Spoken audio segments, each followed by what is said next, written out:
আসসালামু আলাইকুম সম্মানিত দর্শক, আমি আজ মহান রাব্বুল আলামিন নিদর্শন প্রকাশ করব।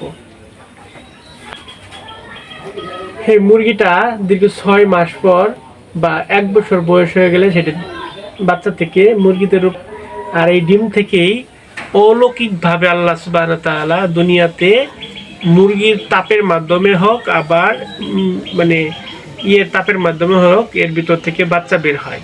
সেজন্য আমরা বলি যে ডিম আগে না মুরগি আগে।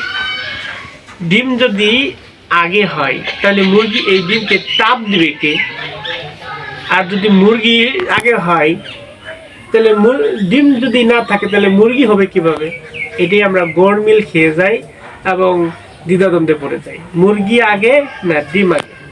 তারই আজ নিদর্শন প্রকাশ করব। সেটা হচ্ছে এই মুরগি বা ডিম যাই বলুন না কেন, একই জিনিস আল্লাহ সুবহানাহু ওয়া তাআলার কুদরতের মাধ্যমে দুনিয়াতে প্রকাশ পায়। যেমন এই ডিম আল্লাহ সুবহানাহু ওয়া তাআলা যদি দুনিয়াতে প্রেরণ করে থাকেন, সেক্ষেত্রে সূর্যের আলোকে বা যেভাবে হোক না কেন আল্লাহর তাপে আল্লাহর কুদরতে এই ডিম থেকে বাচ্চা হয়েছে।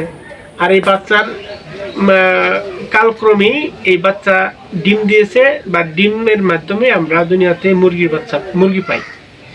তাহলে ডিমই আগে ধরা যায়, কেননা এই যে ডিম, এই ডিমকে যদি এখন তাপ দেওয়া হয় সেটা অবশ্যই বাচ্চা বের হবে।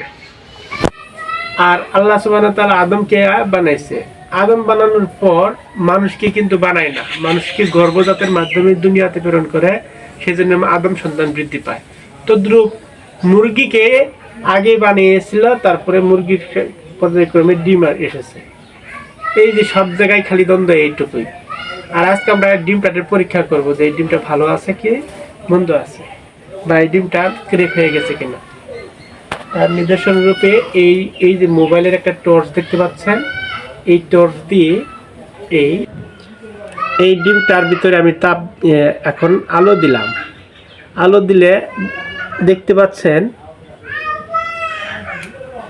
আমার হাতে ডিমের ভিতরে যখন আমি আলো টর্চ দিলাম, দেখা যাচ্ছে টর্চ দেওয়ার কারণে দেখা যাচ্ছে এই যে ডিমের ওপরে লাল অংশটা বেড়ে গেছে। তার মানে এই ডিমটা বাচ্চা ধারণের জন্য ক্ষমতা সম্পন্ন রাখে।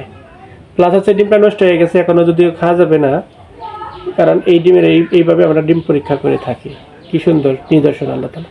আচ্ছা, এই তাপের মাধ্যমে এখানে এই লাল হলো কেন? অবশ্যই আল্লাহ তাআলার একটা কুদরত।